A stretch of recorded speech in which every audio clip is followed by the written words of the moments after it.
The New York Stock Exchange and the NASDAQ are the two largest exchanges globally in terms of the total market value of the constituents. But have you ever wondered what these actually are, what exchanges do, or perhaps what the difference is between these two exchanges? We're going to be taking a dive into stock exchanges in this video from our new Finance 101 series from NerdWallet.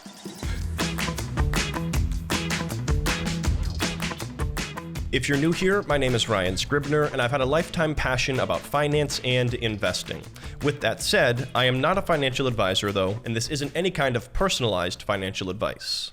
So you've heard the term exchange before, but what exactly does this mean? I want you to think about a farmer's market to start out here. This is obviously a place where you can buy and sell produce, handmade goods, and other things like that. Well, a stock exchange is just like that idea of a market, although instead of buying and selling vegetables and baked goods, people are going to be buying and selling stocks as well as other financial assets. And stocks are simply small pieces of ownership in real companies like Coca-Cola, for example.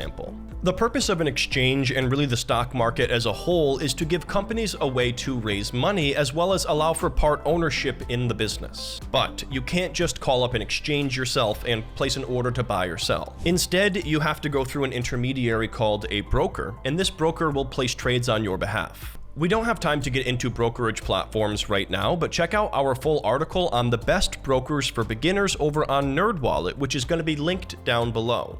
Fidelity is one of the most popular, for example, so if you wanted to buy shares of a stock like Coca-Cola, you would place a trade through a brokerage platform like Fidelity. Then, Fidelity is going to fill that order through the exchange or marketplace. But Coca-Cola trades on the New York Stock Exchange, so what exactly does that mean? The New York Stock Exchange is the oldest of the two by far, dating back to 1792 at the iconic Wall Street location. The New York Stock Exchange has a physical trading floor, which is more traditional, but they also handle orders electronically too. Generally speaking, the New York Stock Exchange is home to larger, more well-established companies often referred to as blue-chip stocks.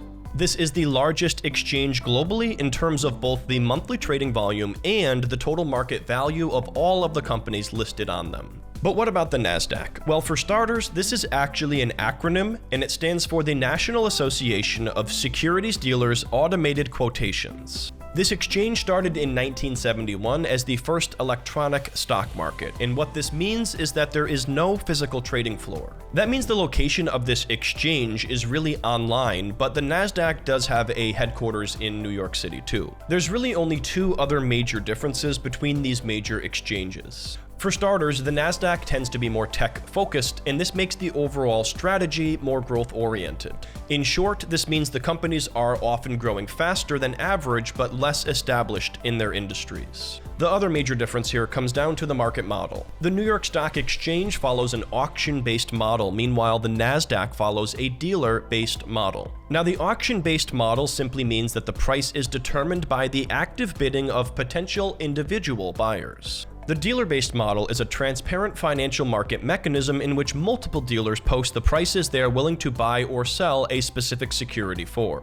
These are financial institutions or firms that provide liquidity by constantly buying and selling securities or stocks at quoted prices. Both of these exchanges play an important role in our global financial system, and many people invest in index funds that mirror indexes such as the NASDAQ.